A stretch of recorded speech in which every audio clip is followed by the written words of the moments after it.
This is a question that quite a few of you in my Facebook group have asked, so I'm going to give you 4 areas to consider that will help you triage why you may not be attracting as many clients as you want, and it will give you some ideas of what you could do or even just improve to attract more people to your group classes.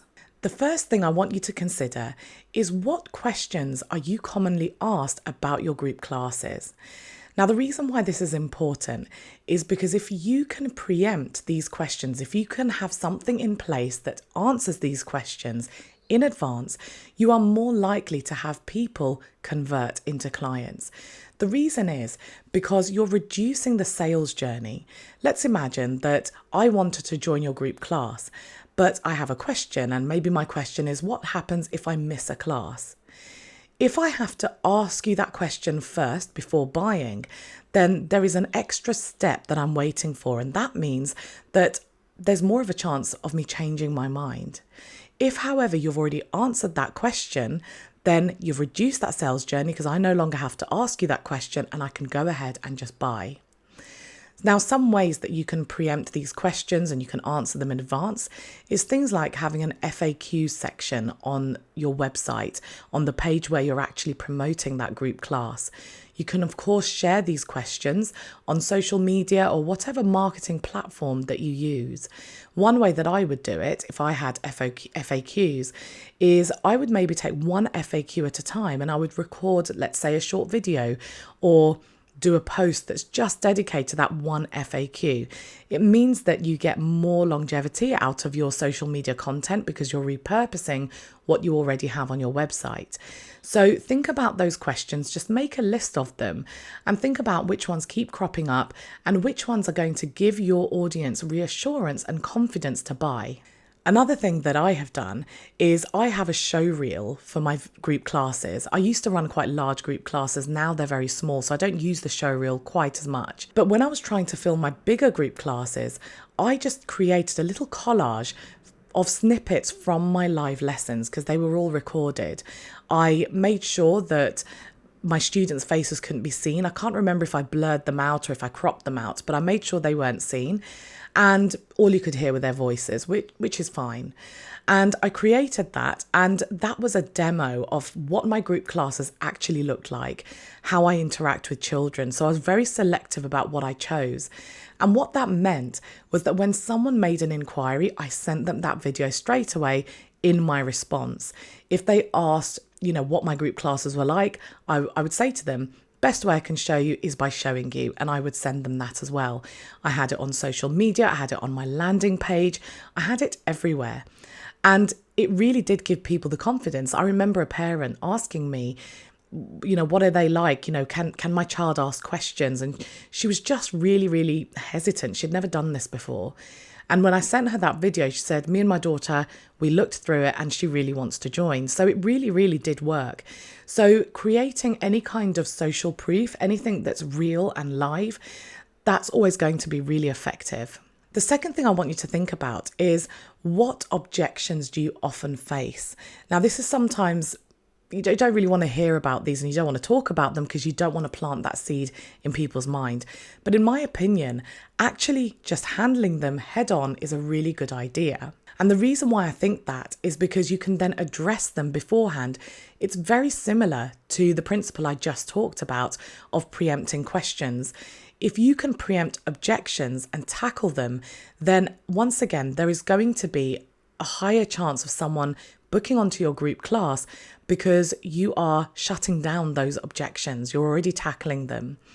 So, for example, if someone says that, I don't want to commit to a whole term of group classes, I just want a taster session, in your copy, in your marketing, make it really clear that the first session is a taster session. You don't have to commit for the whole half term or however you choose to do it.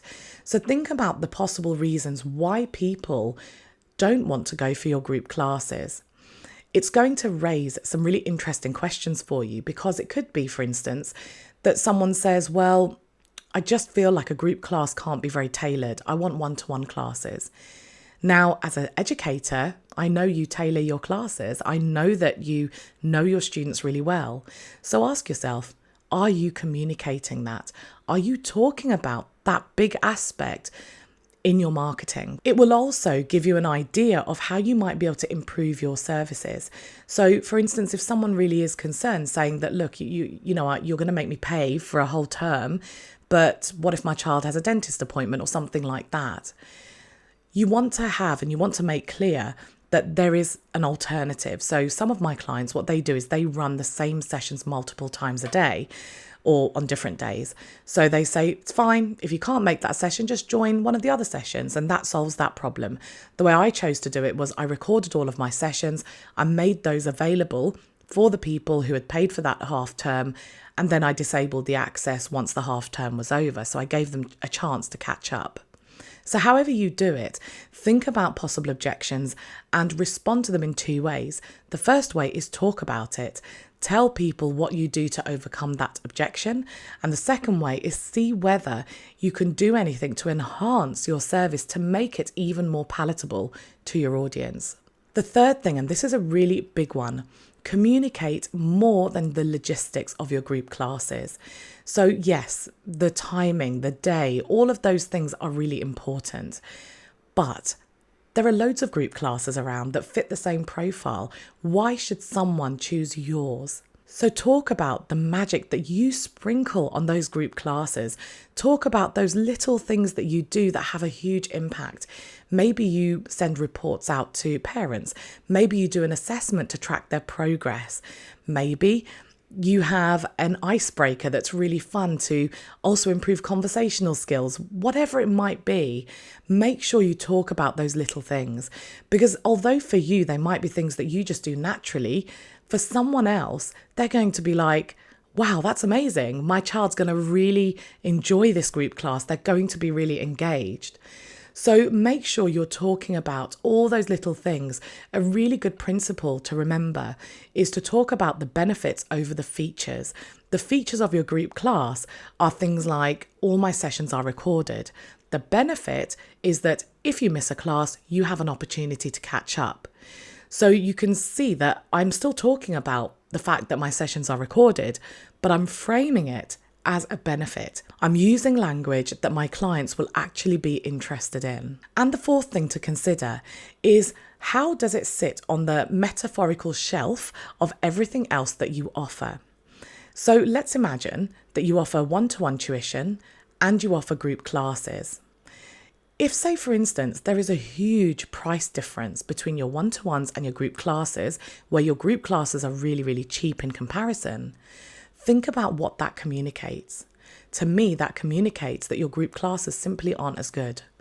Now, as educators, we know that group classes can sometimes be more effective than a one-to-one session. Different things are right for different students, but that pricing doesn't communicate it. I now run mini groups and they don't get that much of a discount based on my one-to-one prices.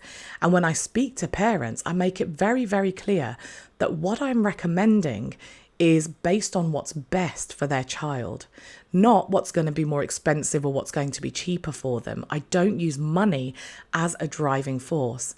Then I let my client make up their mind. Yes, they might have a budget or it might be a bit of a stretch for them, and that's something they have to work out. But I don't take that choice away from them. I don't say that, if you want a really cheap option, go for my group class. And sometimes that can really disable people from wanting to book, because there will be clients who want cheap things. You know, we all have different budgets. We all have different circumstances. And if that's what you want to do, if you want to make it accessible to people who are on smaller budgets, then that's fine. You need to frame your language, frame your offer, everything, and your pricing towards them. But if you're worried that people aren't booking your group classes because they just want one-to-one, then looking at how your group class pricing and the language you're using compares to one-to-one is a really important aspect. So they are 4 things to consider if you're looking to fill your group classes. Do make sure that you're thinking about the questions that people ask and make sure you are actually addressing them beforehand so that you're reducing that sales journey. Think about objections that people might have and tackle them beforehand as well. Make sure you're communicating more than just the dry logistical information. Talk about the benefits. Help people visualize what it's going to be like to work with you. And consider how it sits on the shelf of everything else that you offer. How does it compare? Pricing can be a really huge communication tool. So if it's a lot cheaper than your one-to-ones, for instance, think about what that communicates. If you want a little bit more on this, then take a look at the link to my podcast episode where Charlotte and I talk about group classes and our experiences. And if you have any questions or any insights, then please do write them in the comments because I would love to continue this conversation with you.